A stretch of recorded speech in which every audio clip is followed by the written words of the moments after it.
Alright, we're going to talk about Galaxy of Fear Book 10 by John Whitman. This is called The Doomsday Ship. In this, Uncle Hool takes Zack and Tash on a luxury, it's basically a cruise ship, but in space. And it's called the Star of Empire. Now, you might think to yourself, I've heard this name before. It's because it's the same ship from Dark Forces Soldier of the Empire, where Kyle runs into Jan for the first time, and if you listen to the audio drama, we have a Lando and Vufi Raw cameo, which doesn't quite work for me. Doesn't make a whole lot of sense that they're still palling around together, but it is what it is. Which John Whitman did write the audio drama adaptations for the Dark Forces books by William C. Ditz, so it's right in his wheelhouse.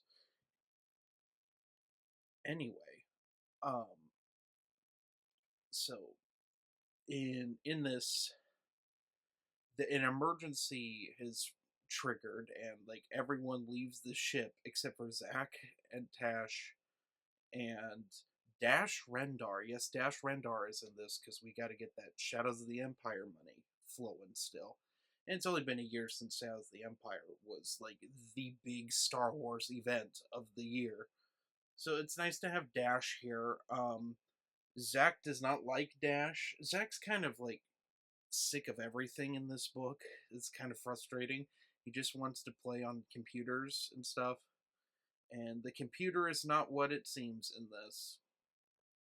And basically, the best way to describe this book is it's a whole bunch of things, but doesn't commit to any of them, which is really frustrating. So, it wants to be an EU book, which, yes, we got, like all of these books, there's a lot of EU connections, but they aren't correct. Meaning, Dash Rendar's ship, the Outrider, is not in this. He has the Outrunner, which was an continuity error until the new um, characters, new essential characters, I think is the book. It's by Daniel Wallace. It came out in the early 2000s, right around the time Attack of the Clones came out. That has a continuity fix for this, that Dash Rendar had two ships. Okay, it makes sense. Boba Fett has like 4 different slave ships. You laugh, but they do show up in the post Jedi stuff. There's Slave 2 and Slave 4. I don't remember ever seeing a Slave 3, but there has to be one somewhere. And they all look dumb except for Slave 1. Let's just put it that way. Anyway, it tries to be an EU book. It doesn't do a good job of that. It tries to be almost a Die Hard slash Under Siege Star Wars book, but there are no terrorists. At least none that we come up against. We come up against some rogue gardening robots that nearly kill our protagonists, but other than that, there isn't anything really terrorist about it. It tries to be 2001: A Space Odyssey. I won't explain that, but it doesn't commit to that either.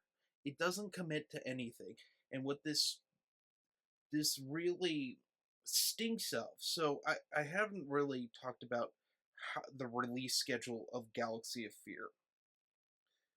It wasn't quite a monthly book series, but it was pretty close to being a monthly book series. So John Whitman's like powering these stories out. And I genuinely think he had ideas for books 11 and 12. He had ideas for books 7 through 9 because there's clearly like some ideas to his stuff. And I mean, like, book 7, The Swarm, ties into his West End Games story. So like he's tying in like a lot of EU here. This feels lazy, like he phoned this one in. I'm not saying it's the worst. It can't be the worst. But it's probably the second or third worst. I still think Galaxy of Fear Book 6 is the worst of the series by far. but this barely, I wouldn't call it a horror book. Like, out of all the ones, they all have like a creepy moment here or there where like it'd creep a kid out. This, there's like a thing with like crabs a couple times, but it was never creepy or weird.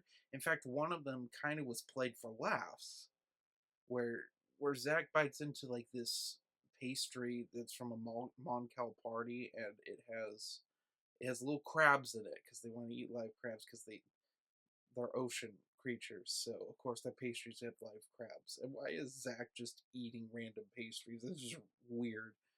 But he takes a bite out of it, and like a crab runs walks over his face. Like, oh, is that supposed to be scary? It just kind of gets played as a joke.